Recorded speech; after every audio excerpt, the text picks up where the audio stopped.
Si ya están presentes.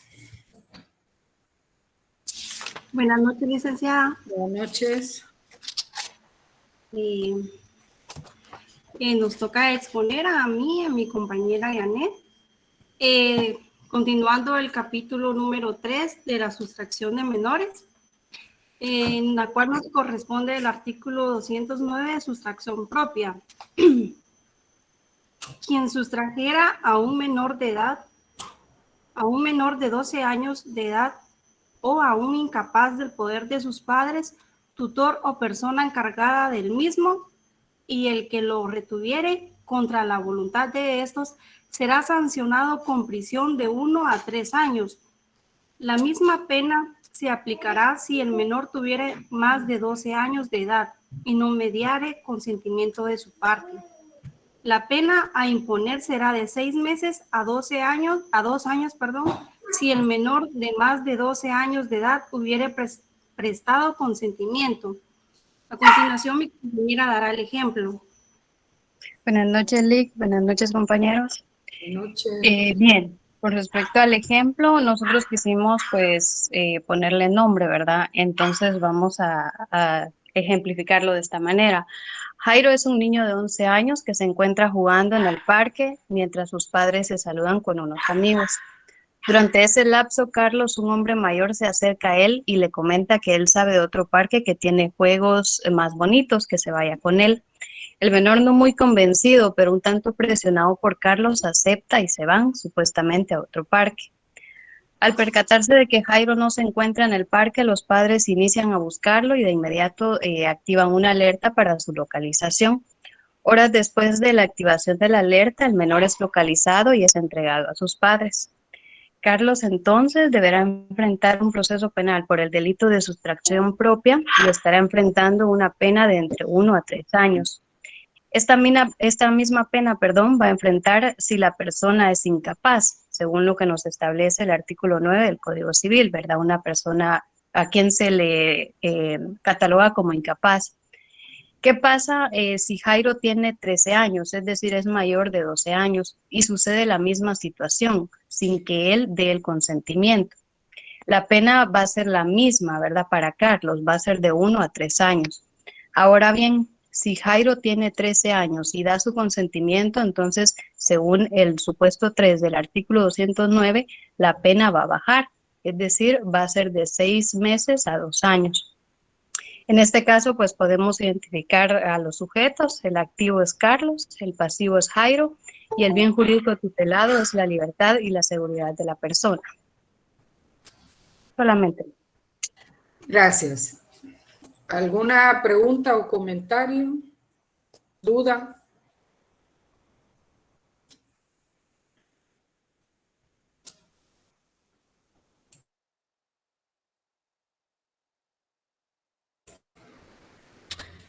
Bueno, entonces pasemos al artículo 200. Sí, Ignacio.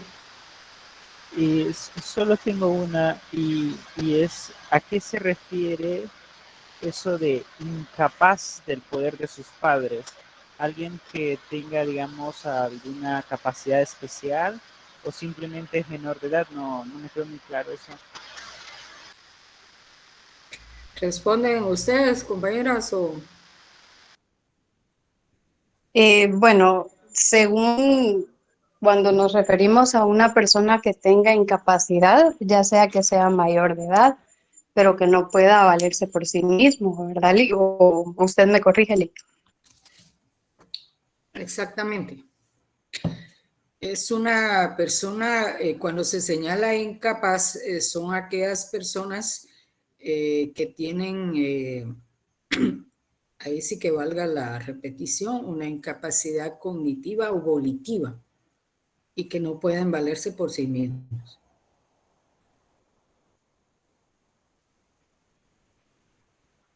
Muy bien, gracias.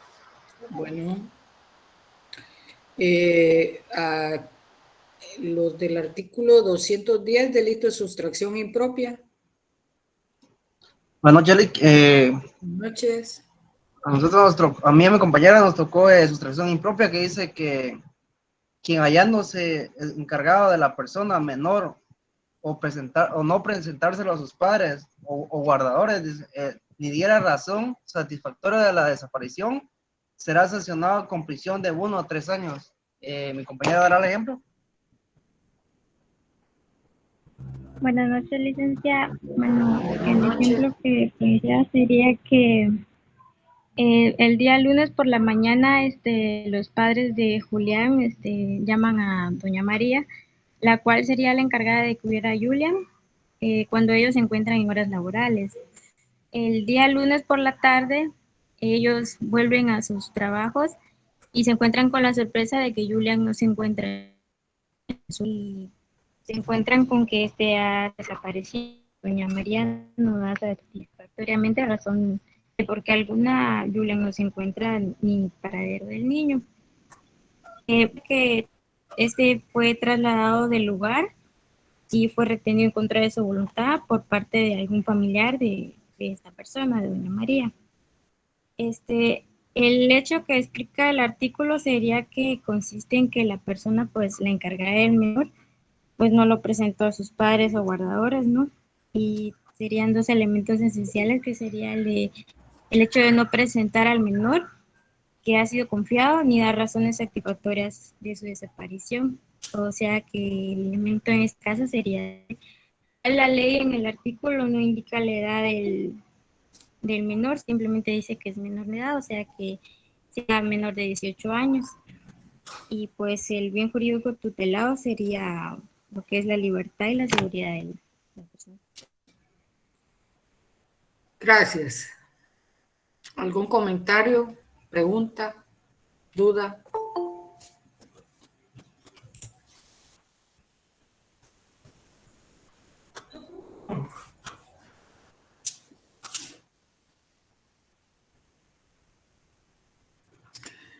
Bien, continuamos con el artículo 211, delito de sustracción agravada.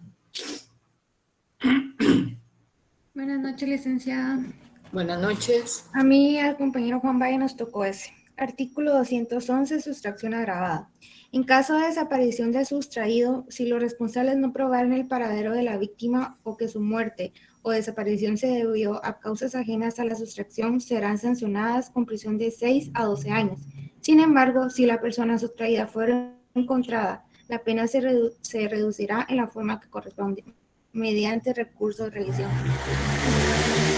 El compañero Juan Valle va a dar el ejemplo.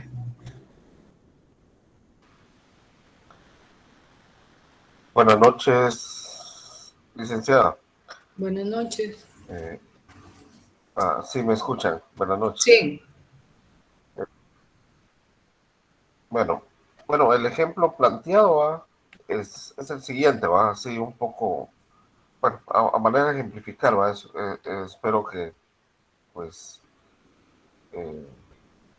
les parezca, o sea, el sentido que encaje en el artículo, ¿verdad? Que Juanito tiene 9 años de edad, vive con la mamá, ya que su papá se fue a Estados Unidos y los dejó, solamente les envía dinero. Y la mamá de Juanito, al paso de 2 años, decide buscar pareja. Por un lado, la tía de Juanito, por la hermana de su papá, vamos a la tía por la vía paterna, lo va a visitar y la mamá accede a que lo llegue a visitar, ¿verdad?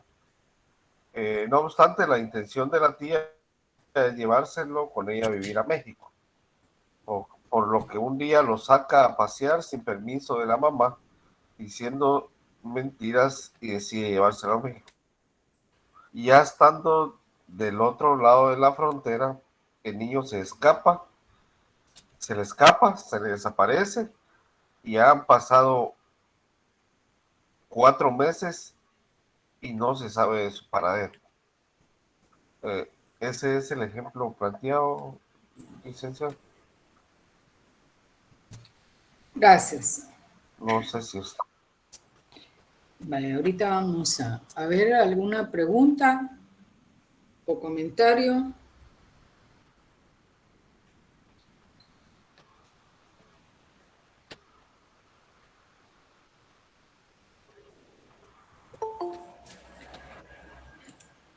Bueno, solo para ampliar lo que expuso los compañeros, y especialmente el ICBAI, en cuanto al ejemplo. O sea, aquí no se prueba el paradero de la víctima o que si en caso la víctima muriera y si esas causas de la muerte no fueran ajenas a la sustracción, también es otro elemento que tenemos que tener en cuenta para el delito de sustracción agravada. Es decir, no saber o no probar el paradero de la víctima o que su muerte o desaparición se debió a causas ajenas a la sustracción. Hay una sanción establecida. Ahora, si en el caso de que la persona sustraída, en este caso el menor de edad sustraído, aparece, la pena se va a reducir mediante un recurso de revisión, es decir, es un procedimiento, un recurso, una impugnación en la que se va a establecer todos los, el procedimiento o más bien los pasos que se dio en cuanto a la desaparición del menor de edad para poder establecer la baja o bajarle la pena por el aparecimiento del menor de edad desaparecido. ¿Alguna pregunta? Licenciada, Sí. bueno, ¿qué pasa, Valo? Yo le soy honesto, ¿va? Así o sea, así lo traté, lo ejemplifiqué, pues. Pero, por ejemplo, ¿va? Si el niño no fuera sido sustraído, ¿va? De su... Por ejemplo, volviendo al ejemplo, si la tía no se lo hubiera llevado, el niño no se hubiera escapado, ¿va? ¿Y qué pasa si por escaparse el niño es encontrado por algún delincuente y lo mata, pues? Y Por lo eso mata o es atropellado. Al final yo siento que todo es causa de una sustracción, porque en todo caso el niño debería estar con su mamá, pues. O sea, ahí es donde hay yo un poco complicado definir si, o a mi criterio, pero no se lo digo, o a mi forma de pensar, a partir del momento que nos sustraen, todo lo que pase casi de ahí para allá va a ser consecuencia de la sustracción. ¿Qué no sería consecuencia de la sustracción, por ejemplo? O sea, porque yo siento que si el niño estaba en su casa, ahí estaba seguro. Pero en el momento que lo sustraen, si se enferma y todo, va a ser la consecuencia de eso. No sé si... sí, no sé, o sea, pudiera ampliar un poco. encontrar una causa ajena a la sustracción, tendría que pensarse bien, ¿va? Porque podría ser, digamos, una, no enfermedad, pero sí una muerte natural, digamos, de que el niño, pues, Algo se del muriera, corazón. mucho calor, sí, o sea que no dependiera, digamos, si es de una enfermedad, por ejemplo, que el niño fuera asmático y que por las razones de la sustracción no se pudo llevar con ellos la medicina o buscar un medicamento y se muere, ahí no es por causas ajenas a la sustracción. Pero digamos que le viene una muerte así como por natural, digamos, como dice Ignacio, un ataque al corazón, algo pues que no sea parte de la sustracción, que sea ajeno. En este caso, pues la persona le señalarían otro delito. Puede ser uno de los delitos anteriores y no especialmente el de sustracción agravada, ¿va? pero sí Licenciada, tendría que licenciada, buscarse una causa que justifique. licenciada, solo para ampliar un poco lo que, bueno, lo dijo Ignacio y yo incluso, por ejemplo, aquel día mirando noticias y toda la situación de esos, ¿cómo se llama? Eh, cuando pasan a los doctores, ¿va? ¿Cómo se llama? Ujú. Cápsulas que dan así de algún tema, ¿verdad? Hasta eso creo que puede ser causa de la sustracción, porque hablan que los niños se estresan. O sea, los niños también llegan a un nivel de estrés. ¿Y qué pasaría si a consecuencia de lo que pasó el niño le da un paro? ¿Ah? ¿Cómo le llaman? Sí, un paro. ¿Cómo fue que dijeron? Un infarto, no sé. O sea, todo eso puede ser causa, pues. O sea, porque fue alterado el orden del niño, pues su nivel Sí, emocional y todo fue alterado, pues.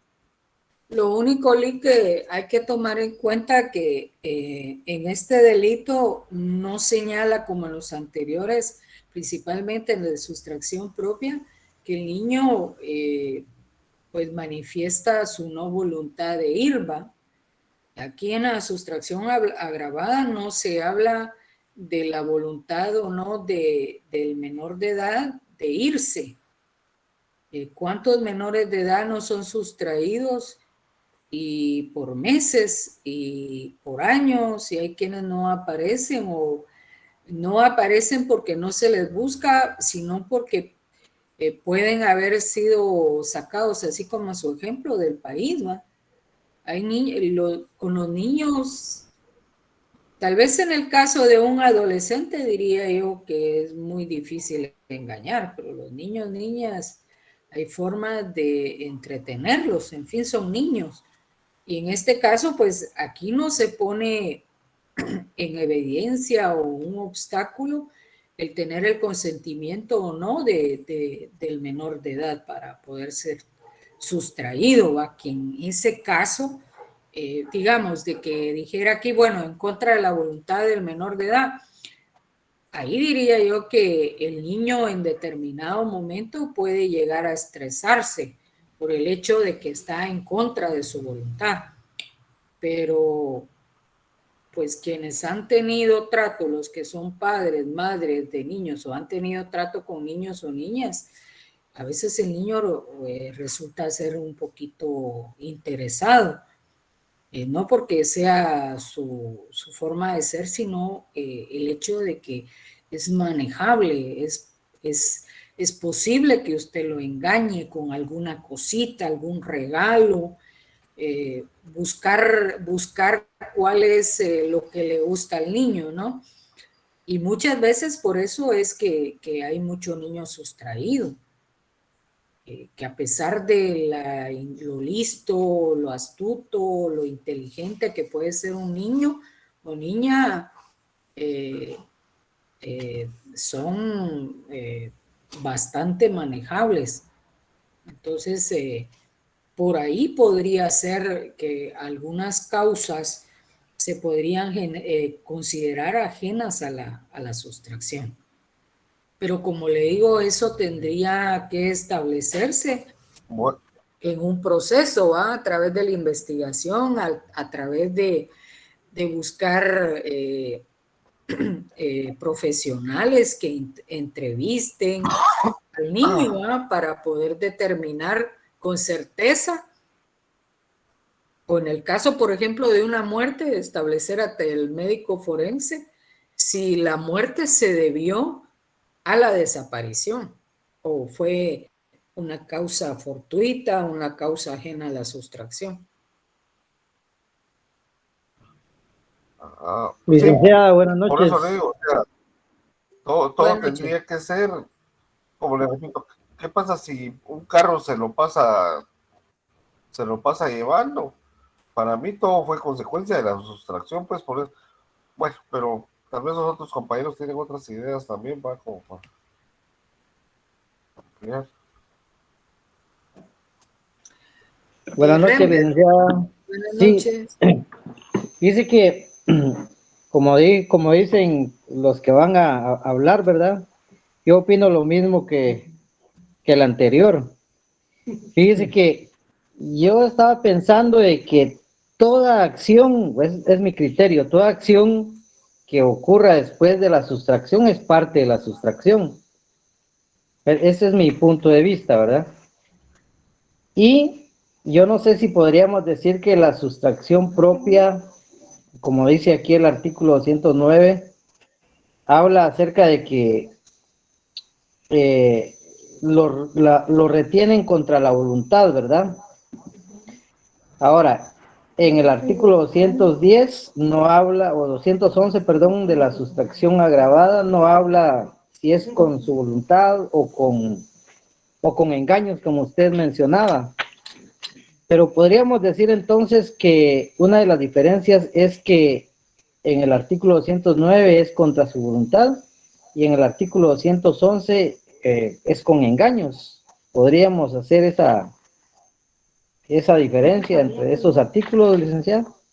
Bueno, es una de las diferencias, porque en el artículo, en el delito de sustracción propia, como que la sustracción, digamos, es de manera temporal. No le señala a usted que debido a esa sustracción se deriva una desaparición o a una muerte, como habla el delito de sustracción agravada. Y por eso lo hace agravada, porque se da la sustracción, en la sustracción agravada se da la sustracción. No se señala ahí con el consentimiento, no el consentimiento del niño, pero prácticamente nos está señalando de que después de la sustracción se da una desaparición y puede haber una muerte de la víctima que no lo hace ver la sustracción propia, ¿no? Entonces, además de, como dice usted, de no especificar si es con consentimiento o no de la víctima, también hay que agregar que se deriva de la sustracción una desaparición de la víctima y también se puede dar la muerte de la víctima derivado de la sustracción, que son otros hechos u otras acciones que están señaladas en el delito de sustracción agravada y que no están especificadas en las dos anteriores.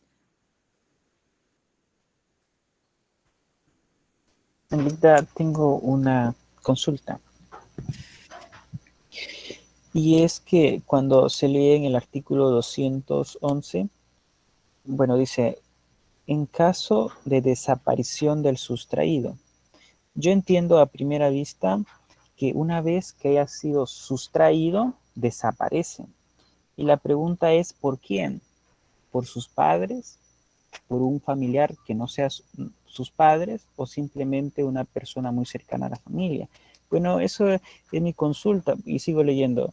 Si los responsables no probaren el paradero de la víctima o que su muerte o desaparición se debió a causas ajenas a la sustracción, creo que se está refiriendo de quien haya sustraído a alguien, pero no especifica por quién. Por ejemplo, podría cometerse ese delito cuando, por ejemplo, un padre de familia haya dejado a su hijo con los abuelos, por ejemplo, y después los lleva a otro lugar. Podría incurrir estos padres en ese delito. No sé si puede explicar eso.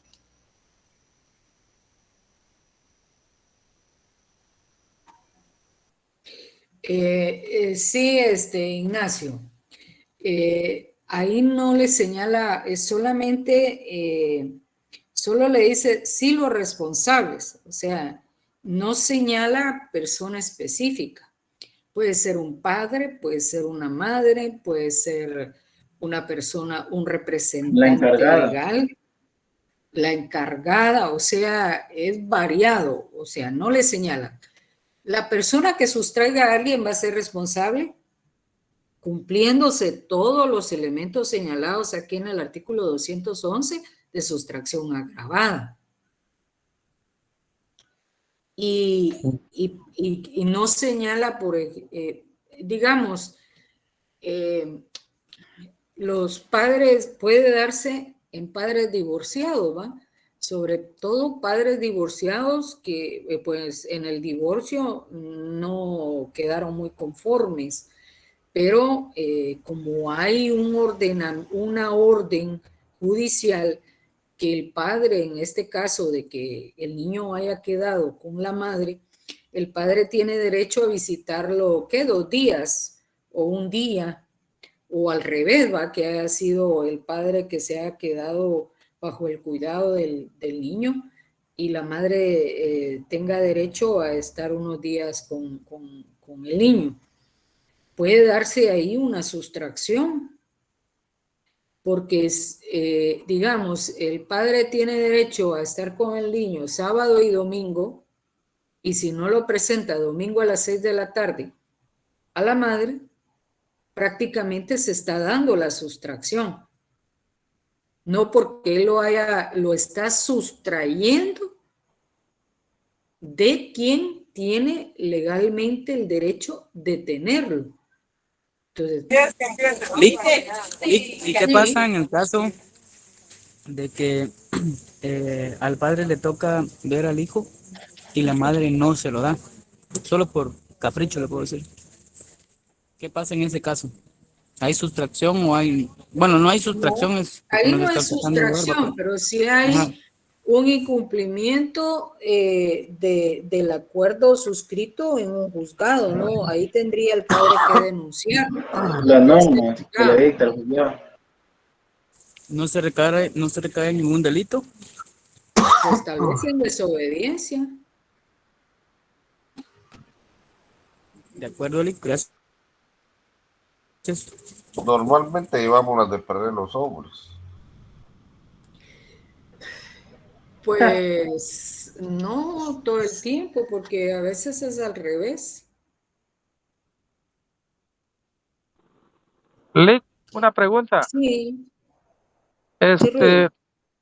Ahí cabe así como aquel caso que fue muy sonado en aquel tiempo, hace unos años atrás, de la familia de Stanley, creo. Ahí cabe eso, a la sustracción, ¿va?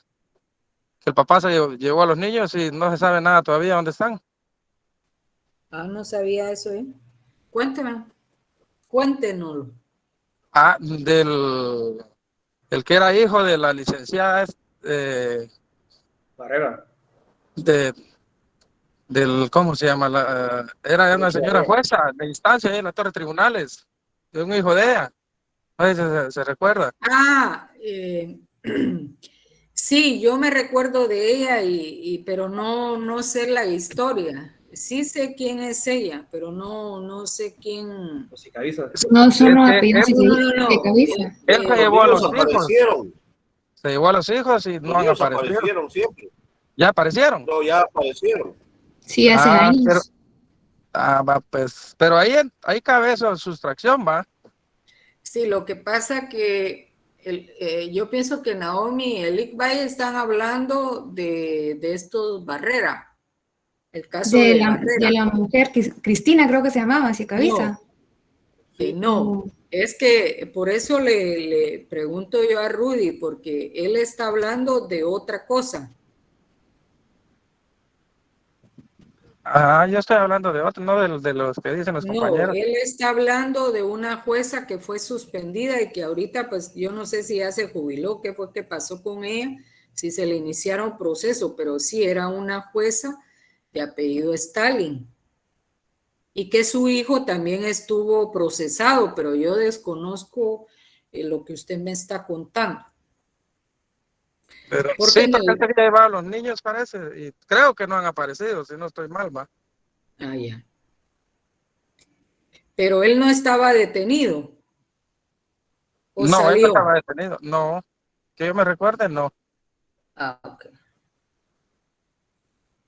Bueno, solo con esos datos podría caber ahí, pero habría que establecer quién tenía. Es que fíjese que sucede algo. Muchas veces cuando cuando no hay una orden judicial, ¿a quién le queda la patria potestad del niño o de la niña? Que no fueron al juzgado, solo se divorciaron y quedaron de acuerdo de que iban a compartir la patria potestad de los niños.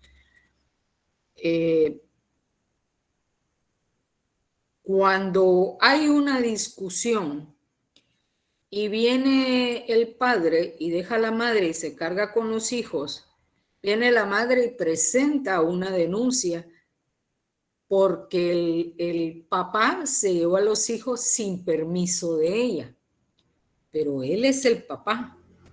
No hay una orden judicial que determine de que él está incurriendo en una ilegalidad. Y lo mismo sería al contrario, ¿no? Que fuera la madre. Ahora bien, la sustracción se da cuando en un juzgado al momento de la separación o por cualquier otro problema se determina que los niños deben de estar con uno de los padres y en visita con el otro. Si el otro, el padre o la madre que solo van a tener al niño 2 días o 1 día y lo tiene que llevar a la casa del otro padre a determinada hora y no lo presenta, ahí sí se está dando la sustracción. Cuando no existe ningún acuerdo en ningún juzgado, entonces ahí el hecho se lo llevó la mamá, se lo llevó el papá, pero es el papá, pero es la mamá. No hay ninguna disposición legal contraria. Y eso pasa mucho. Entonces, pero si habría por sustracción entonces, Luis. ¿Cómo? Si fuera el papá o la mamá, siempre hubiera sustracción. Siempre, bueno, va a haber sustracción desde el momento en que el padre, por ejemplo, si en un juzgado quedó escrito de que el señor se va a llevar a los hijos el día viernes a las 6 de la tarde y lo tiene que presentar el día domingo a las 8 de la noche y pasan las 9, las 10, las 11, las 12, la 1, como la canción aquella, y nunca lo presenta con la madre, ahí está la sustracción. Y de hecho se lo lleva, ahí vamos a mezclar un poquito con el caso de este señor Barrera, ¿va? Que él vino y se llevó a los niños a México y allá pasaron desapercibidos. Lo único que los niños no desaparecieron del poder de él, pero sí hubo una sustracción. Aunque vamos a hablarlo así sin tanto, digamos, sin pensar que existía, no existía una orden, porque los niños parece ser que al momento de la desaparición de la mamá, los abuelos pasaron a ser los responsables de los niños. Entonces, él se los llevó, de hecho, se los llevó, los sustrajo, los sacó del país y supuestamente estaban desaparecidos los 3, hasta que en determinado momento lo reconocieron. Pero ahí se puede dar la sustracción. La sustracción no puede ser de que venga don Juan y venga doña María y viven juntos y por cuestiones de que hay un problema, ya no pueden seguir viviendo, viene el papá y se lo lleva. Es cierto, el padre y la madre tienen que estar de acuerdo en la educación de los hijos y en el desarrollo de los hijos. Pero en determinado momento que se los ha llevado el papá a pasear y que porque no se llevó a la mamá, no hay ningún acuerdo que señale, acuerdo legal que señale que la mamá es la que tiene la responsabilidad total de los niños, ahí no hay sustracción.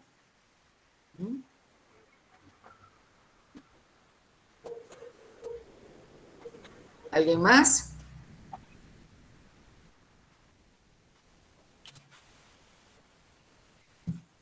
Bueno, entonces pasamos. Quedó bien clarito.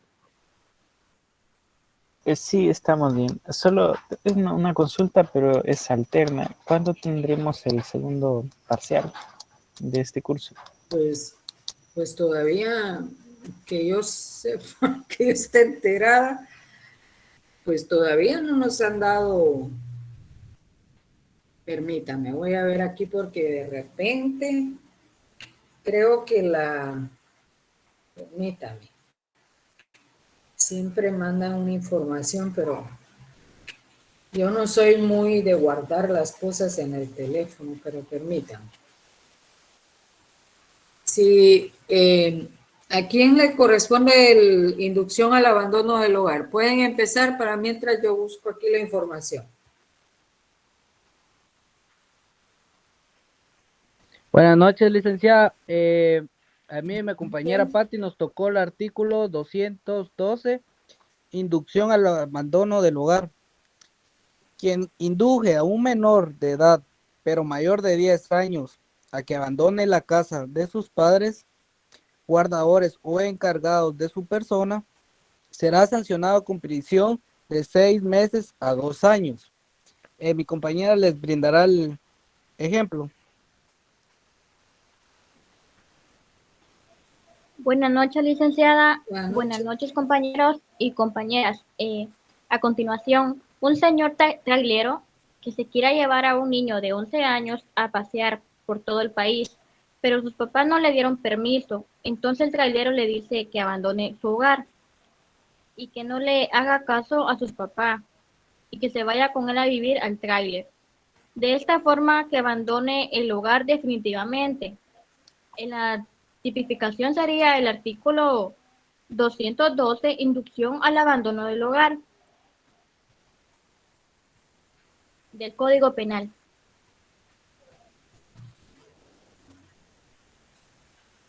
¿Alguna pregunta?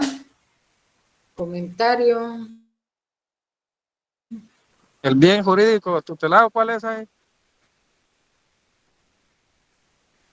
Compañeros. La sustracción de menores.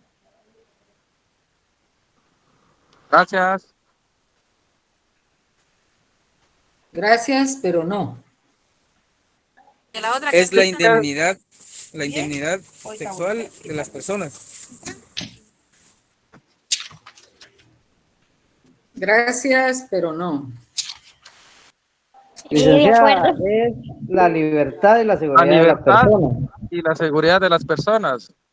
Así Sí, estamos. Ligda, Por pero eso es que después les va mal en el examen. Pongan mucha atención. Sí, yo por eso pregunto, porque como ya chapaleamos, dijo aquel, Así para que es. se les quede, ¿va? Para que no chapalee otra vez. De acuerdo, Cabal. licenciada. Sí, me equivoqué, pero bueno, todos estamos aprendiendo, ¿verdad? Porque Así eso es. Exactamente. sí, porque es mejor quitarnos la duda, ¿va? Porque es quedarnos callados como si no. Pero sí tenía dudas de eso, del bien jurídico tutelado.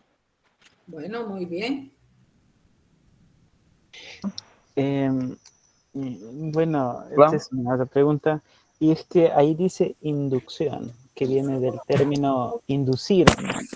Significa que si, bueno, esta es una pregunta, si yo facilito los medios para que un niño mayor de 10 años, pero menor de 18, se vaya de la casa, ¿podría contar esto como una inducción?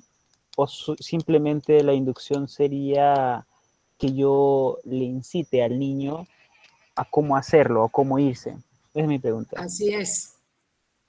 Que usted, digamos que en cada vez que vea al niño, usted le insista de que en su casa pues no está bien, que hay hay otros lugares mejores, que imagínense si el niño no le va bien dentro de su casa, ¿no? En este caso es que mayor de 10 años. Pero menor de mayor 18. de 10 años. Imagínense un adolescente que está en esa etapa de rebeldía, que cualquier cosa que se le pueda decir lo toma mal. Pues aprovecharse de eso para inducirlo o orillarlo a que el adolescente abandone la casa y deje el hogar. Entonces solo es eso, incitarlo a irse. Sí, inducir a un menor de edad a que abandone la casa de sus padres, guardadores o encargados de su persona. Un menor de edad, pero mayor de 10 años.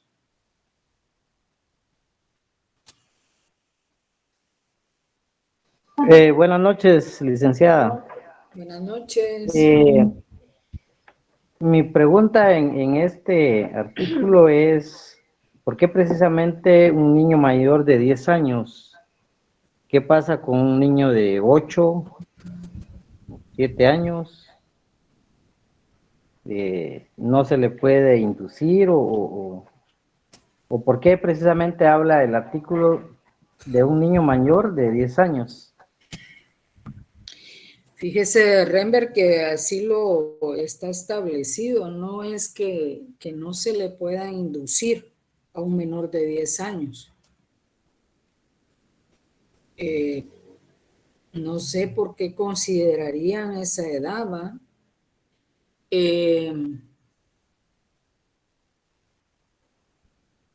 No le sé decir, la verdad que no le sé decir. No es porque no se pueda inducir, sino que tal vez hay alguna razón para no considerar esa edad, ¿va? 10 años, bueno, menor de 9 años, menor de 10 años, tal vez por el hecho no le voy a decir que los niños sean tontos, pocos inteligentes a esa edad. Hay niños que son muy inteligentes a esa edad, muy, muy listos, pero tal vez no captan tanto, no pueden llegar a entender lo que es madurada. Pues es que hay adultos que no son maduros, la madurez pues no tiene una edad determinada, pero pienso yo, es mi forma de pensar, no es que sea así, tendríamos que preguntar a quienes, digamos, crearon el delito, las razones de por qué no consideraron que una inducción se pueda dar a un niño menor de 10 años.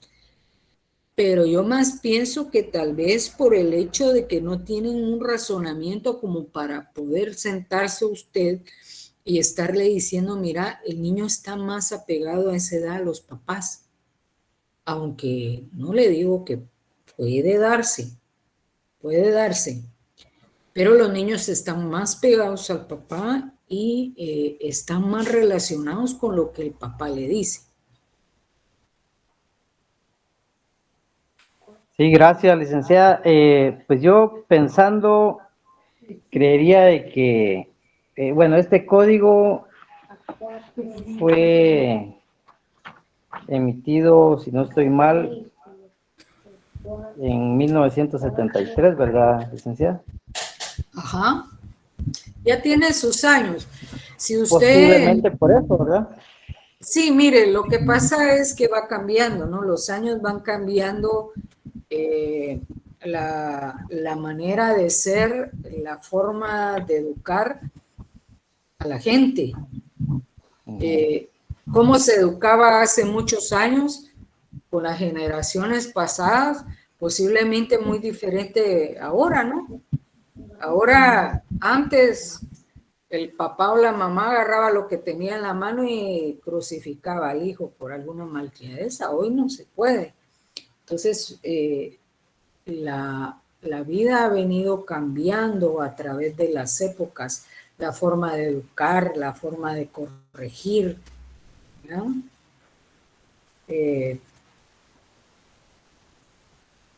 Pues los que más o menos pues ya estamos un poquito mayores en cuanto a edad, pues tenemos otra forma de pensar, otra forma de ver las cosas. Es como que las cosas son más prácticas, como que ya no se le pone mucho sentimiento, no sé, es distinto. Entonces, es posible que eso haya repercutido a la hora de la creación de este, de este delito. Y van a ver ustedes que hay otro que va más adelante que no tiene, ya no tendría su naturaleza de creación y su esencia, ya no tiene sentido hoy en día porque ha cambiado otras leyes, han reformado otras leyes y son otros mecanismos que ya no tienen, no van de la mano con lo regulado en el Código Penal. Y gracias, licenciada. Va, solo permítame un momentito.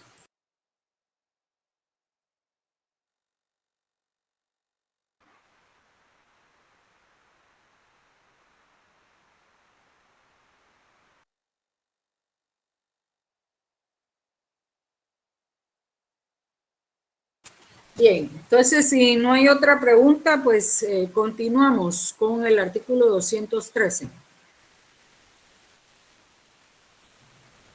Buenas noches, licenciada. Entrega indebida de un menor.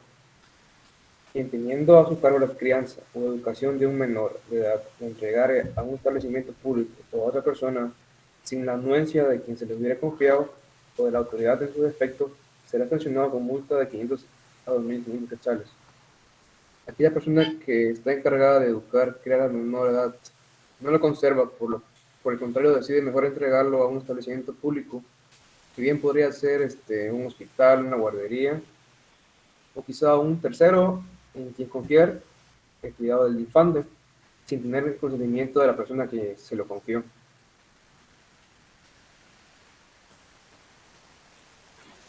Buenas noches, licenciada. Yo voy a Buenas dar el noches. ejemplo del artículo 213. Lo puse de esta manera. Diego y Juana viajan a Estados Unidos para darle una mejor vida a su hijo Melvin. Le piden de favor a su hermano Gustavo que cuide a Melvin, prometiéndole mandar dinero para comprarle ropa, comida y para sus estudios. Pero después de un año, el hermano de Diego, por motivos ajenos, le dice a un amigo que cuide a su sobrino sin consultarle al hermano. Después de unos meses, los padres de Melvin se enteran que Melvin no está con Gustavo y proceden a demandarlo por no consultar antes de pedirle favor al amigo. La tipificación sería entrega indebida de un menor, el fundamento legal, el artículo 213 del Código Penal, el bien jurídico tutelado, la libertad y la seguridad de la persona. Eso sería la evidencia. ¿Sí? Ese sería el ejemplo. Gracias. ¿Alguien tiene alguna pregunta? Sí, hola, de otra vez. Es que la vez pasada, bueno, hace un momento se me fue la energía, así que tuve un apagón.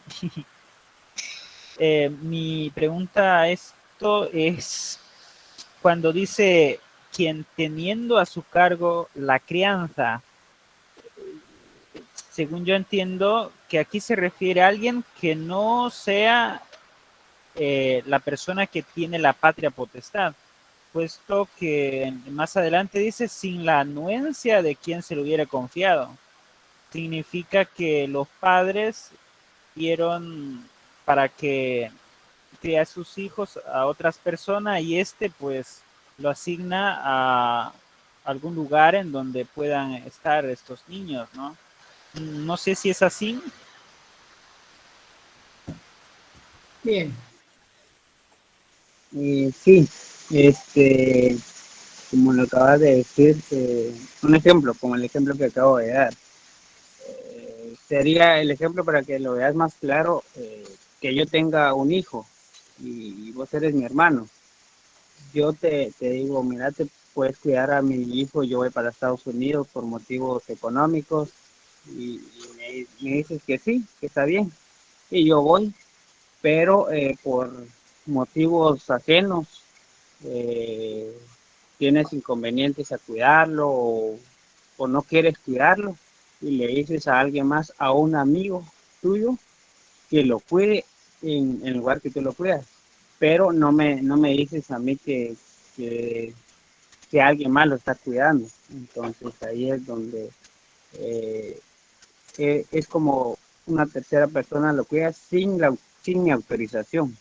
No sé si me di a entender.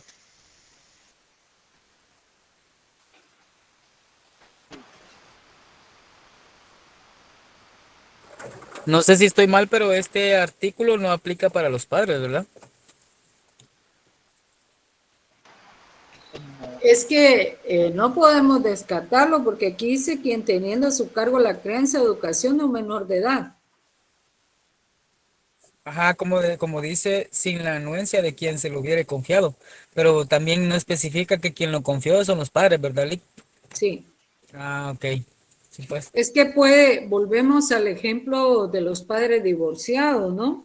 Ujú. Pero Lick, como es que lo tiene a su cargo, es por una orden de un juez, va, una señora jueza, va, por ley. Sí, a su cargo la crianza o educación, sí, aquí hay una disposición legal. Ajá, eso entiendo yo, va. Pero, digamos, en el caso de que fuera, bueno, quien tiene a su cargo la crianza o educación de un menor de edad, no se lo hubiere, a quien se lo hubiere confiado, o de la autoridad en su defecto, es decir, se lo entregan a un familiar. Les voy a poner un ejemplo. Digamos que un menor de edad se escapó de su casa, activan una alerta por desaparición y resulta que el De Alba patojo Kenneth. el patoja aparece después, la presentan a un juzgado y se le entrega a un familiar. Ese familiar, desde el momento en que se le entrega, firma un compromiso de presentarlo a un juzgado de niñez y adolescencia para que se resuelva en definitiva el problema del menor de edad. Si esta persona a la que se le entregó en un juzgado viene que porque él tiene que salir del país, que porque él tiene que hacer ciertos asuntos y no puede cuidar o educar o criar al niño mientras, porque pues hoy en día, pues hay mucha carga de trabajo en los juzgados de niñez, pues no es de que hoy lo presentan a un juzgado de paz y ya mañana está conociendo un juzgado de primera instancia de niñez. Puede pasar 2 o 3 meses o 4. Entonces, si en ese lapso de tiempo entre el que se le entregó a la audiencia donde él tiene que presentar al niño, él viene y en lugar de llevarlo al juzgado y decir, mire, señora juez, es que yo no me puedo hacer cargo, ¿va?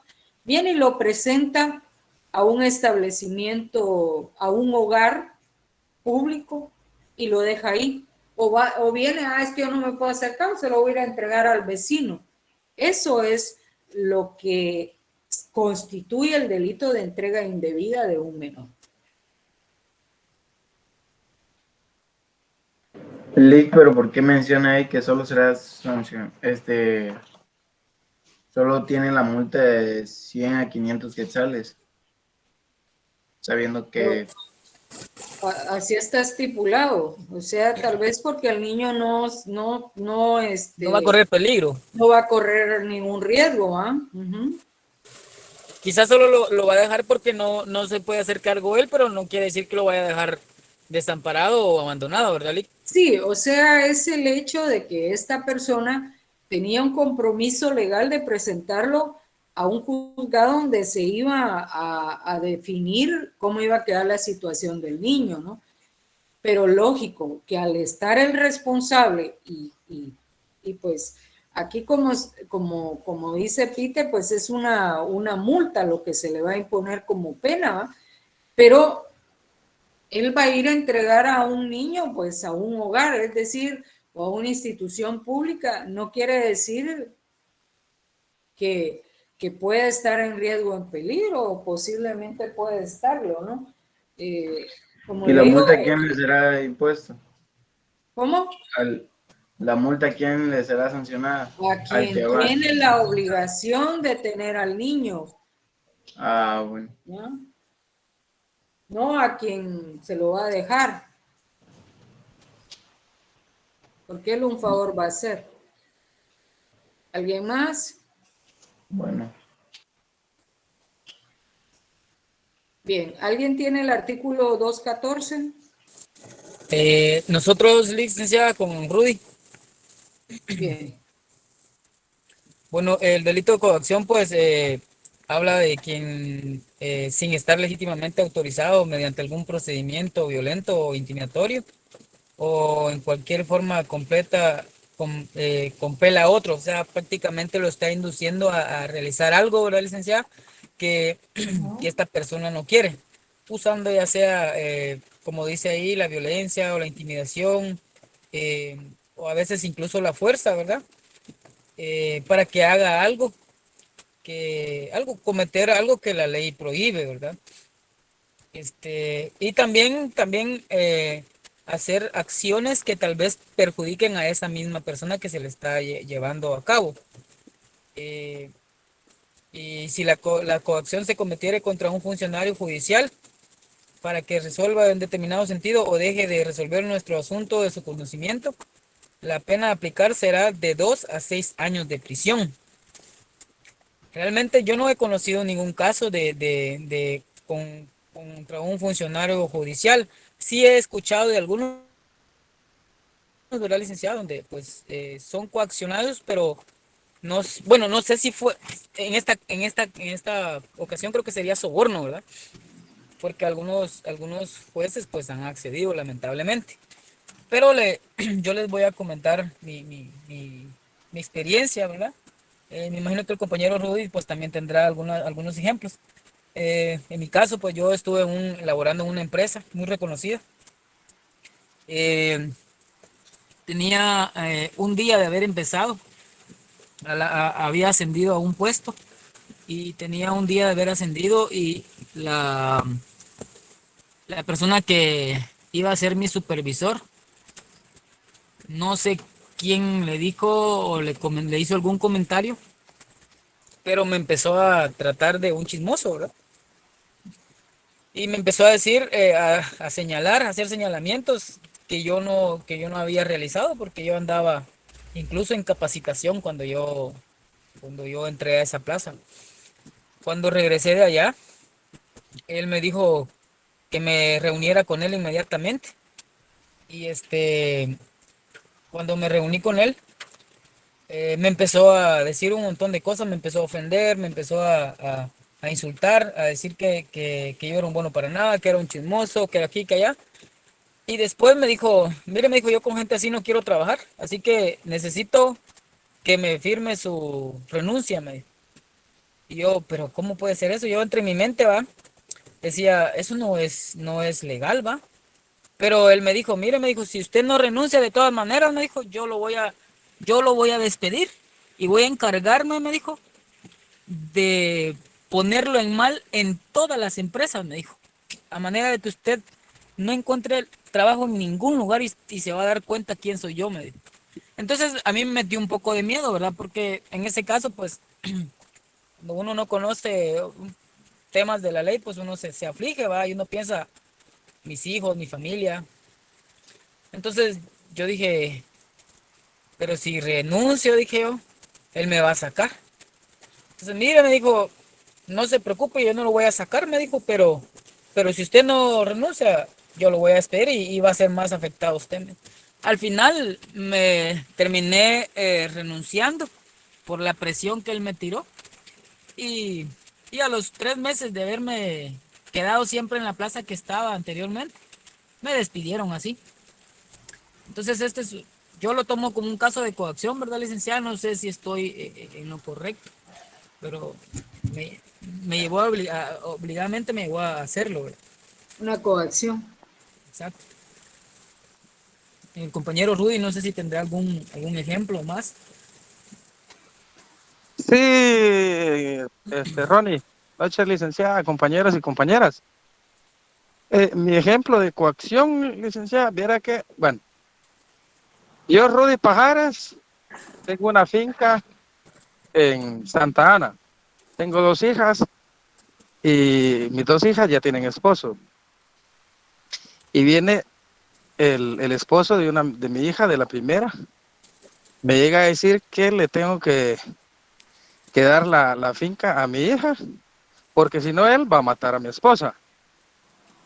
Entonces yo vengo y me dirijo con el notario a hacer el traspaso, ¿va? Y hago ¿qué es? La donación entre vivos, ¿va? Ese es mi ejemplo, licenciada. Uno.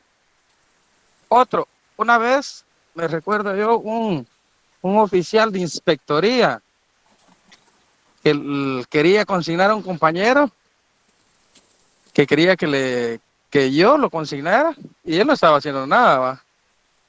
Solo que le llevaba ganas de perjudicarlo en su trabajo. Hasta 1 libra de marihuana habían conseguido y querían que yo lo consignara. Y yo le dije que no, ahí sí no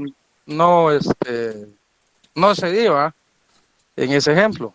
En el primero sí, va, por temor que fuera a matar a mi esposa, ¿va? No sé si estoy bien ahí, licenciada. Mire, pues, el primer ejemplo yo le quitaría la amenaza de muerte. ¿Mm? Podríamos poner otro tipo,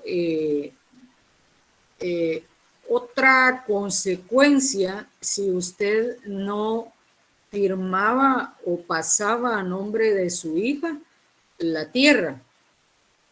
Ajá. Podía ser de que él pues lo malinformara a usted, provocara algún problema con sus hijas o con su esposa, porque la amenaza de muerte incurriría ya en el delito de amenazas. Ajá, ahí sí, correcto. La cuestión de lo que él estaba comprometiendo a hacer, ¿no? Que era la firma del documento. Exactamente. Yo quitaría eso de la amenaza de muerte, de que iba a matar a su esposa. Tal vez poniéndole otro, como le digo, tal vez causarle algún problema con sus hijas o que él supiera algo de usted, ¿va?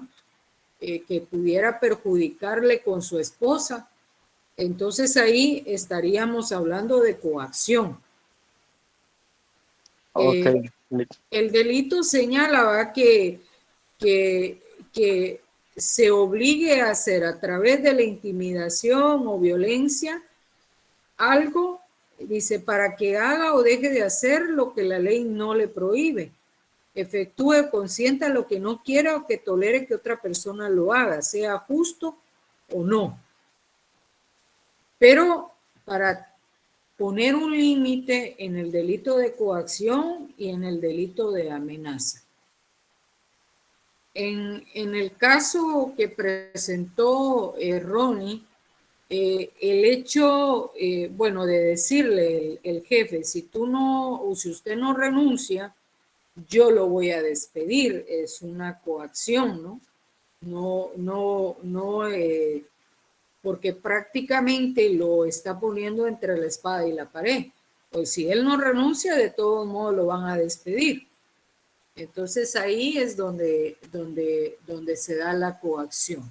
Tratar no de confundir los términos con amenaza, porque entonces sí se nos va a hacer bastante difícil el poder diferenciar una de otra. Licenciada, así como el otro que si no lo consignaba, me iba a conseguir la baja, ¿va? sea, la institución. Ahí ¿va? estamos en una coacción. Ahí sí, ¿verdad? Estamos en una coacción. Va. Una coacción. Ajá. Va, gracias. Licenciada, no precisa, compañeros. no, Solo no permítame. precisa. Perdón. Espérate, Ronnie. Dale. El bien jurídico tutelado, ¿cuál es, compañeros?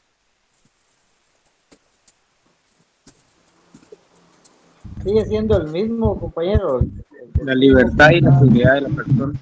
Sí, correcto. ¿El fundamento legal cuál es? Coacción. Artículo 214. Artículo 214. Tipificación. Ahí está, eso. Para que Tipificación aprendamos y es se nos coacción. quede a todos. Gracias, Bueno, Tengo una Licenciada, consulta. mi pregunta solo era, licenciada, permítame. Vamos, permítame, Ronnie. Solo Dale. le voy a dar la palabra a Ignacio, que fue el que creo yo que se movió su micrófono antes. Sí, de hecho, cuando leo el artículo 214 que tipifica el delito de coacción, dice, quien sin estar legítimamente autorizado mediante procedimiento violento y sigue lo demás. Pero a primera impresión, o sea, usando una inferencia, ¿no? Me da a entender que si una persona está autorizado, sí puede, digamos, intimidar y todo lo demás, porque aquí dice quien sin estar legítimamente autorizado. Entonces, alguien que está autorizado, por ejemplo, la PNC o el Ministerio Público, ¿podría coaccionar? O sea, eso es mi pregunta. ¿O hasta qué punto es permitido? dependiendo si no se comete delito. Exacto, es decir, que usted puede hacer o no hacer algo que no esté prohibido por la ley. Si bien es cierto, en el caso que planteó Rudy, eran eran agentes de Policía Nacional Civil, pero lo que se le estaba planteando a Rudy era incriminar a otro colocándole una evidencia de un objeto del delito, en este caso droga. Entonces, ahí hay una ilegalidad, es algo prohibido por la ley. Entonces, la coacción puede venir de un jefe a un subalterno, aunque esté legalmente, o sea, estar legalmente autorizado no significa el aceptar que se realicen hechos contrarios a lo establecido en ley. Porque, por ejemplo, le voy a poner un ejemplo. Digamos que en el caso de un trabajador que tenga un superior, el superior, claro, tiene la autorización dentro de sus funciones en determinado momento de solicitarle al subalterno ciertas cosas, pero dentro de sus funciones. Él no está autorizado a pedir más allá de lo que tiene autorizado. Es decir, se dan en muchas ocasiones, pues si lo tomamos como un acoso sexual en el caso de los jefes, y no voy a hablar solo de hombre a mujer, sino que de mujer a hombre. Eso no está permitido en la ley, no está dentro de las funciones de un superior para exigirle a un subalterno.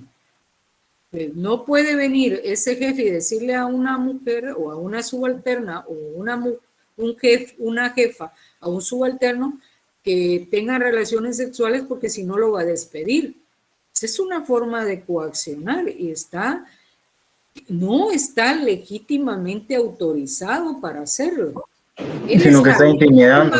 Él está legítimamente autorizado para exigirle al subalterno que cumpla con sus obligaciones, de llegar temprano, de tener al día su trabajo, de no estar platicando en horario de trabajo, en estarse saliendo dentro del horario de trabajo. Eso es la obligación dentro de sus funciones, pero él no está legítimamente autorizado para exigirle otras cosas a su subalterno, que no tienen absolutamente nada que ver con las funciones que sí está legítimamente autorizado de exigirlas a un subalterno.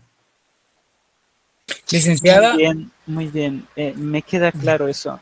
Y también tengo un ejemplo para que me quede aún más claro en otros aspectos. Ajá. Por ejemplo, el Ministerio Público llega a la casa de una persona preguntando sobre el paradero de otra persona de quien esa familia tiene un parentesco por consanguinidad. Hizo ciertos delitos, etcétera, pero ellos llegan a investigar, ¿no? ¿Qué pasó con esa persona? Pero resulta que el Ministerio Público le dice a la persona, oye, ¿en dónde está él? ¿Cuándo fue la última vez que lo viste? Etcétera. Pero la persona dice, no sé, etcétera. Y si el Ministerio Público que anda investigando le dice, mira, si no me dices, entonces voy a poner aquí que me estás encubriendo. O sea, estás encubriendo a esa persona. ¿Esto sería un delito de coacción? Es decir, eso de decir, mira, si no me lo dices, voy a poner que estás encubriendo. Eso es mi pregunta, solo para que me Es quede un poco más. coacción. Es coacción, entonces sí es Sí. un delito. Sí. Muy bien. Entonces, la coacción precisamente es ese acto, podríamos decirlo así, en donde yo trato de intimidar a una persona que me diga algo. ¿Es eso? Ujú. Muy bien, solo eso era mi duda. Gracias. Bueno. A ver, ahora sí, Ronnie. Mi pregunta iba enfocada a si es necesario que la acción a la que me están obligando a mí la lleve a cabo para que se dé el delito, o simplemente por el hecho de recibir esas amenazas a realizar las cosas o no realizarlas, es el delito, licenciado. No es necesario hacerlo. Ok. La coacción se da solo con el hecho de que a usted se le diga, Se me obligue. se le obligue a hacer algo que usted no quiere hacer. ¿Ya? Ok. No es necesario el cumplimiento Exacto. de esa cosa, de hacerlo. Ok. Muchas gracias, Liz. Bueno, el delito de amenazas. Muy buenas noches, Lick.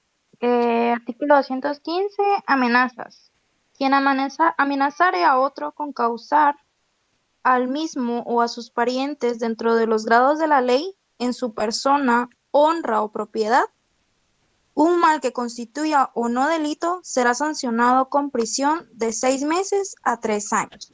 Lo dejo con mi compañera Silvia, ella les va a dar el ejemplo.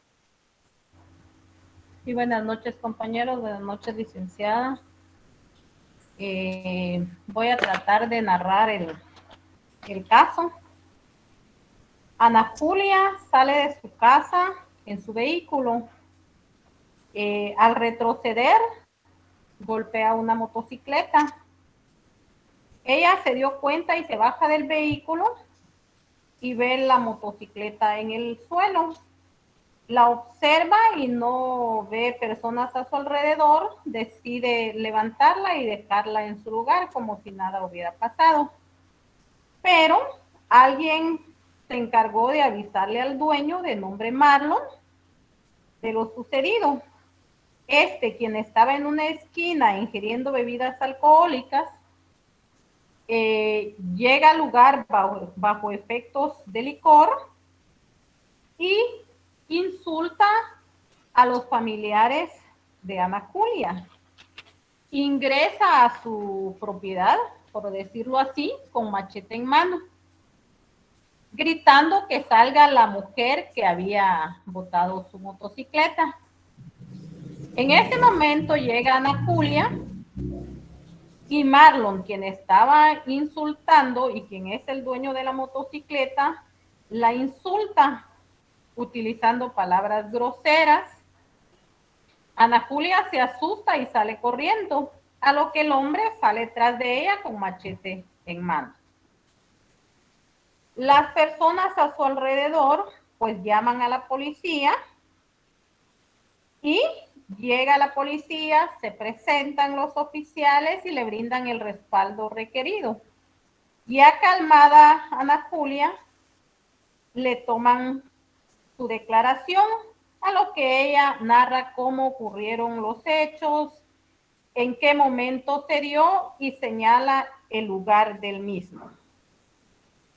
Después de la declaración, la policía pues cumple con trasladarla al MP. Luego el caso se lo asignan al fiscal, quien determina cómo sigue la investigación. Y al juez le compete las decisiones del mismo, o sea, el caso, ¿no? En este caso tenemos el delito de amenazas. Su fundamento legal es el artículo 215 del Código Penal y su bien jurídico tutelado, la libertad y la seguridad de la persona. Tenemos como sujeto activo a Marlon y como sujeto pasivo a Ana Julia. Hasta ahí me quedaría, no sé si alguien más nos puede apoyar con esto, pero sí quisiera agregar algo, no quise opinar anteriormente en el caso que planteaba Rudy. Yo iba a hacer la misma pregunta que hizo Ronnie, que si hay coacción cuando se cumple o no, pero si bien es cierto, usted ya lo explicó, Lidia. El otro caso que presentaba Ronnie, al inicio lo escuché como una amenaza. Y no sé, quizás al final usted nos podría explicar si eso sería una amenaza y coacción, ¿podían estar los dos o realmente se quedaría en coacción?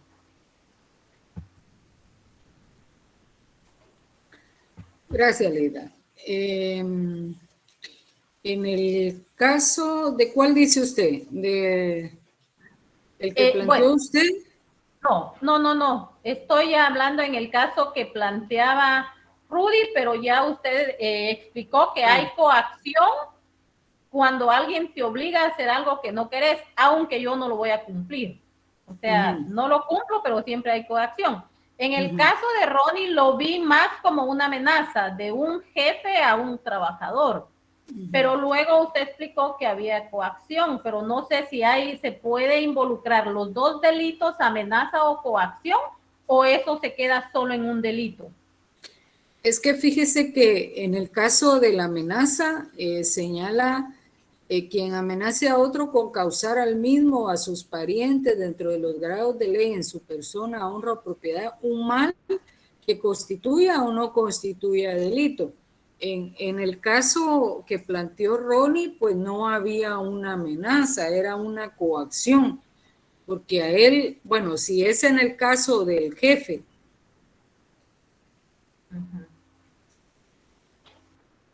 es en el caso del jefe. Sí, Ligda, sí, Ligda, es en el caso del jefe, porque él decía que si no lo iba a despedir, o sea, sentí como que si era una amenaza que él le hizo en ese momento. En este caso se constituiría amenaza en el caso que le hubiera dicho que le iba a causar un daño a él, o así como en el caso de Rudy, que si no firmaba el documento, pues iba a matar a la esposa, ¿no? Es un mal que puede llegar a constituir delito o no constituir delito, pero en este caso del jefe lo que le plantea es por el hecho de que él es el jefe, le está diciendo que si él no renuncia, él lo va a despedir. Entonces, no es una amenaza. Ahí sí en caso hubiese sido amenaza si el jefe le hubiera dicho, mira, si tú no renuncias, entonces te va a pasar algo, o ya sabes, porque hubo una palabrita que le dijo a ella, tú sabes, no sé si tú no me conoces o algo así, Rudy. Yo puedo utilizar todos mis ¿qué me dijo? Él me dio a entender que podía utilizar todos sus medios para dejarme ponerme en mal con todas las empresas. Y que usted no tuviera trabajo. Exacto, así me dijo. Lick, disculpe, fíjese que a mí me pasó en mi trabajo. Yo trabajaba para un restaurante yo era mesera, era negocio de mis papás. Resulta que un día, ¿verdad? Tuvimos un gran evento y un señor por efectos de alcohol, me empezó a gritar. Pero lo que pasó realmente fue de que la mesera no le llevó, como su cerveza, ¿verdad? Y por la cantidad de personas que habían, se había terminado este licor, ¿verdad? Entonces el señor se levantó de su mesa y me llegó a insultar, me tiró el dinero y me dijo un montón de que él tenía la cantidad que él quisiera y que realmente me trató muy mal. Entonces, esto es una amenaza, ¿verdad? Bueno, es que depende. Cuando usted dice me trató de un montón de cosas, pero por ejemplo, una amenaza sería de que él hubiera dicho, mire, yo tengo todo el dinero para poder contratar a gente y venir a quemar el lugar. Esa es una amenaza. Pues algo así me dijo el señor. O sea, hacerle daño, digamos, a su propiedad, hacerle daño a su vida, no solamente suya, sino de algún familiar. Aquí dice, dentro de los grados de ley, a su honra, aunque ahí sí se podría más o menos, como dice la Lex Silvia en el caso de Ronnie, cuando él dijo ahorita de que lo iba a destruir profesionalmente para que nadie lo contratara. Ahí se podía enderezar tal vez como una amenaza. Sin tomar en cuenta eso, es una coacción. Porque si ustedes miran el 215 establece en su persona, honra o propiedad. ¿Ya? Entonces, en el caso que usted plantea, pues ahí tendría que ser, si esas palabras fueron, es una amenaza. Y en el caso que planteó la Lic Silvia, pues habría que ver dentro de las palabras donde ella señala que lo maltrató a la persona, qué palabras fueron para poder determinar si es amenaza. ¿Ya? Sí, Ligda, porque usted, sí, Ligda, bueno, lo consideramos una amenaza porque él estaba con machete en mano gritando que la iba a matar a ella y a su familia. Ah, bueno, ahí estamos. Ahí entonces, estamos. Esa frase lo cambia todo. Esa frase sí lo cambia todo. Ahí estamos en amenaza. Pese que esa partecita no la había oído. O tal vez no lo había dicho, no recuerdo. Es que usted señaló que había maltratado, ¿va? Entonces hay que poner atención cuando se dice maltratar, porque es como los agentes de policía, dicen, ¿no?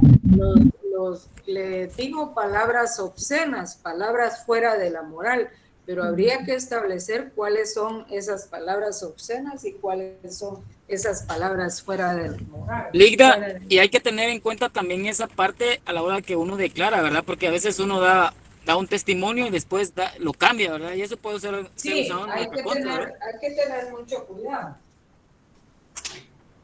Y otra de las cosas que también hay que tener bastante claro es cuándo puede ser considerado el delito de amenaza y cuándo puede ser considerado como una falta, porque también estas disposiciones señaladas o elementos señalados en el delito de amenazas también están consideradas en una falta. ¿Y cuál es la diferencia? Pues para que se pueda considerar, aunque aquí no lo establece así, pero para que se pueda seguir un proceso por un delito de amenazas y no por una falta, la amenaza debe de ser reiterativa, aunque aquí no lo dice. Muchas veces las amenazas se cumplen sin decirlas y muchas veces con una basta, ¿no? Pero para que se pueda iniciar proceso por el delito de amenazas, tiene que ser reiterativa. Aunque hay que tomar en cuenta la forma o el objeto con el cual se está provocando esa amenaza. En el caso que menciona la Alex Silvia, pues es un machete, ¿no? Con un machete no podemos considerar que no sea una amenaza, porque es un arma que puede causar la muerte. Que imagínense en el estado en que está una persona molesto, enojado, ese machete puede ser utilizado y causar una lesión, una muerte. Entonces, la amenaza no es reiterativa, de acuerdo a lo que está estipulado en el artículo 215, pero así se sigue. Artículo 15 del presente código. ¿Ah? El artículo 15 del presente código. 15. Sí, del presente código. Licenciada, pero ahí también dice que constituya o no delito, dice. Ajá. O sea, que si se puede tomar en cuenta las amenazas si el delito se llevó a cabo también. O sea, pudiera decir que fueron lesiones graves, por ejemplo, gravísimas. Si él amenazó y las cometió, se puede tomar en cuenta los dos delitos a la vez por haber amenazado, porque como dice acá, se constituya o no el delito. O sea, siempre es una amenaza, ¿no?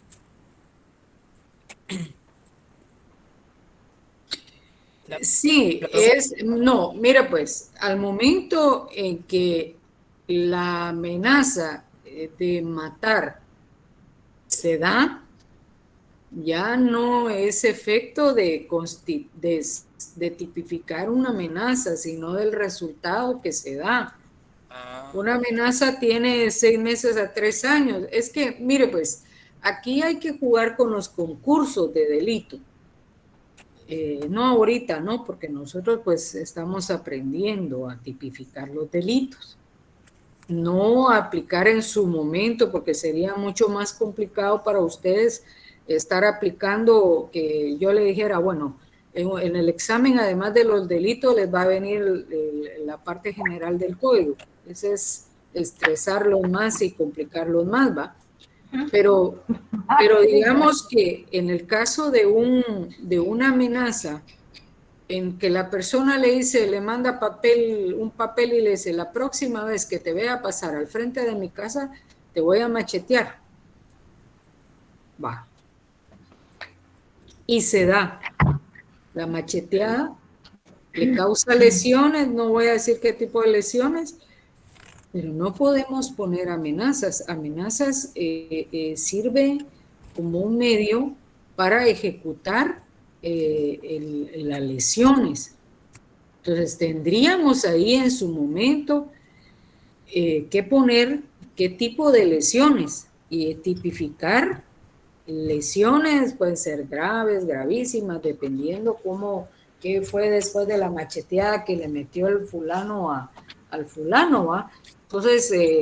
o sea que este delito es como para prevenir un delito mayor, ¿verdad, licenciado? Sí, es como decir, bueno, mira, Ronnie, la próxima vez que pase aquí le voy a tirar una piedra en la cara y se la voy a partir. Pero eso no significa, por eso dice ahí, no significa que el delito se vaya a constituir, que se vaya a dar esa amenaza. Puede ser que sea una forma de intimidar a la persona, pero no necesariamente que se vaya a dar. Pero si se da lo que se está amenazando, entonces ya dejaría de ser delito de amenazas y se convertiría en el delito que resulta. Licenciada. Muchas gracias, licenciada. Licenciada. Sí. Mire, una pregunta. Que eso es algo muy, bueno, tal vez no común, pero se mira más, ¿va? Supongamos de que, bueno, sea en una fiesta, sea en un concierto, sea donde sea, ¿va? En un encuentro deportivo y todo, ¿va? Y la cuestión se alebresta, ¿va? O sea, por alguna razón hay personas que terminan alegando, discutiendo, pero están tomadas. Y viene una y le dice, te voy a matar, ¿va? O te voy a mandar a matar. Ahí, ¿cómo lo mira? Considerando de que están tomados, de que salió ahí, ¿cómo entra el delito de amenaza ahí? Fíjese, Lee, que habría que considerar la situación, ¿no? Creer o no creer, porque a veces, mire, pues, yo le voy a decir algo, cuando las personas nos molestamos, cuando estamos molestos, enojados, podemos tirar un montón de amenazas, pero eso no significa que al día siguiente o a las pocas horas nosotros nos mantengamos con esa idea, ¿no? de causar un daño. Digamos, ¿por qué es para iniciar un proceso por amenaza se dice que debe ser reiterativo? Porque digamos, bueno, estaban tomados, se dijeron esto, ¿no? Se supone que cuando se supone, porque no siempre es así, se supone que cuando se está tomado, pues algunos no recuerdan ni qué dicen, ¿verdad? Vamos a tomarlo por ahí. Pero resulta que a las 2, 3 horas se vuelven a encontrar y se vuelve a dar la amenaza. Y al día siguiente se vuelve a dar la amenaza, es reiterativa. A diferencia que si en ese momento se toma porque estaban tomados, porque estaban molestos, y ya a las pocas horas ya no se sigue insistiendo en eso, es porque fue una calentura del momento, ¿no? Calentamiento del momento por los tragos, puede ser por el lugar, por el calor, qué sé yo. Entonces, ahí es la diferencia. Como les decía al principio, la amenaza, a veces el que le va a hacer daño a uno no es necesario que lo amenace. O a veces lo amenaza una vez y cumple y ya está, ¿no?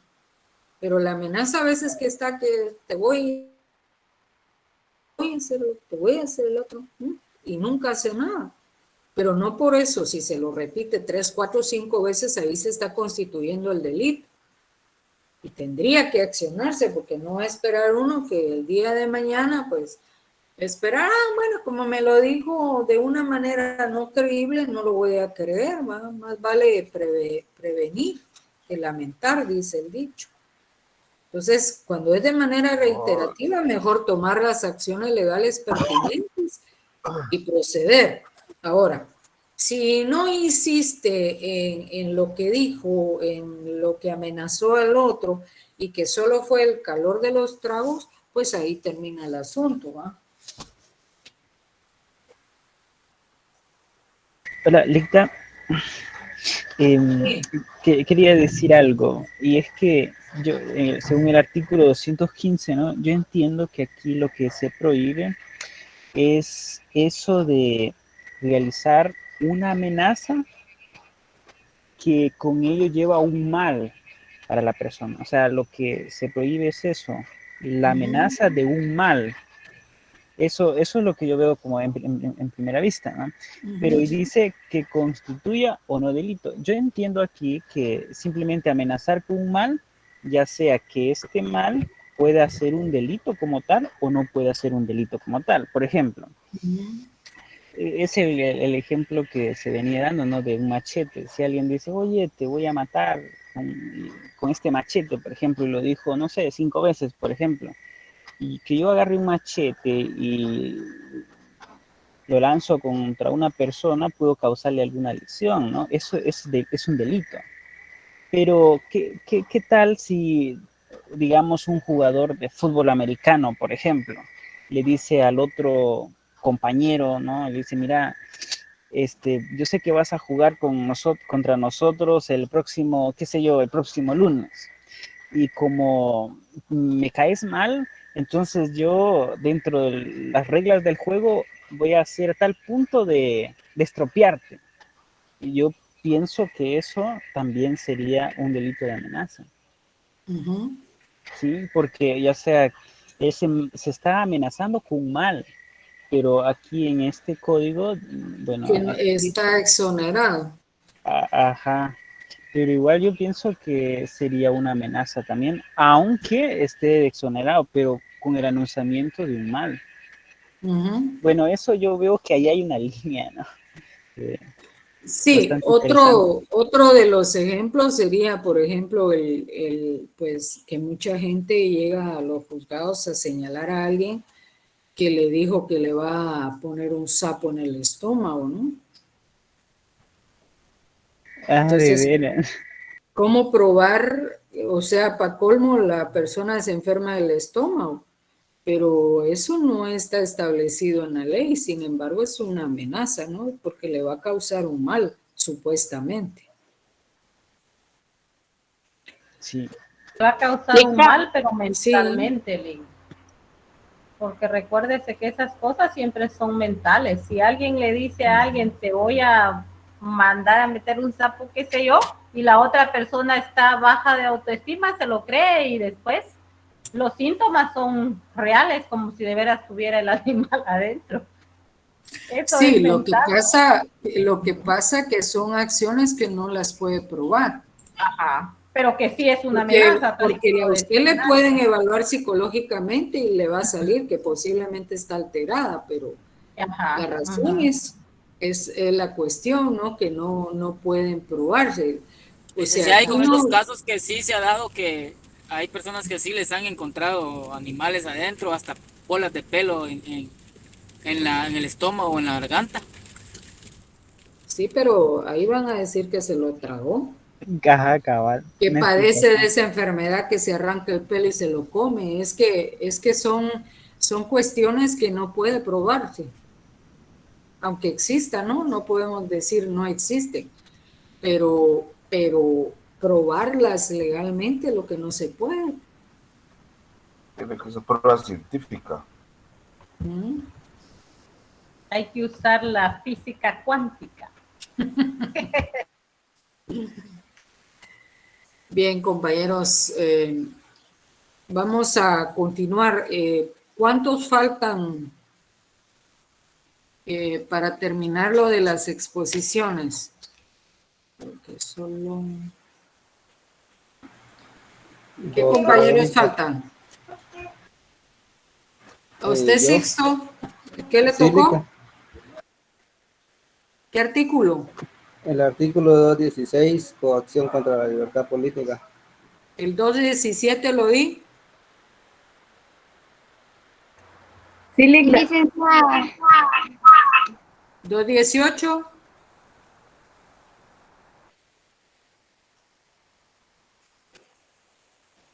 No estoy mal, creo que solo hasta el 217. Va. Bueno, entonces vamos a continuar el próximo lunes, si Dios lo permite. Vamos a... Ignacio. Sixto quería pasar, licenciado. ¿Cómo? Sí. Sixto quería pasar, dijo. Sí, pero... Ignacio, la información en cuanto a la fecha de los segundos parciales se lo voy a enviar porque no lo tengo ahí, pero ya lo solicité, pero me dijeron que hasta mañana. Entonces, a lo más tener yo la información, yo se las hago llegar. Gracias. Bueno, entonces que pasen feliz noche. Ahorita está bueno el clima para dormir. Sí, muchas gracias. Noche linda.